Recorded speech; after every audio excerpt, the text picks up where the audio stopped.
வித்தியாசமான சாமான், கொஞ்சம் விசித்திரமான சாமான் கொடுத்துருக்கேன். நீக்கிறோம் எப்படி இருக்கா பாருங்க. இவன் தான் கடல் அட்டை. இதை நாங்கள் நரி அட்டைன்னு சொல்லுவோம்.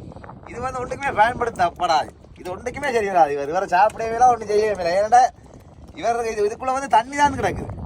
மற்ற அட்டைன்னா சாப்பிடலாம். அதோட இதை பாருங்க, இந்த சிவப்பு சிவப்பாக கிடக்கு பாருங்க. இந்த அட்டையை காட்டுவோமா வழியா? இங்கே பாருங்க. டேய் வெட்ட தேவையில்லை, தண்ணிக்கு விடுவோம்.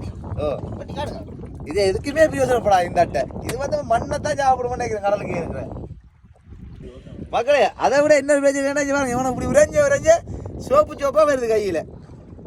என்னதுக்கு இப்படி வருதுன்னு எனக்கு தெரியல. இதில் தண்ணியில் என்ன இருக்கோ அப்படி எனக்கு தெரியல. இங்கே பாருங்க, தேக்க தேக்க தேக்க தேக்க இது சோப்பு சோப்பாக வருது கைக்கு. சேக்கி மாதிரி வருது. எரிஞ்சு விடுவோம் வேணும். பேசப்படாது தானே கடல் கவுண்டர்.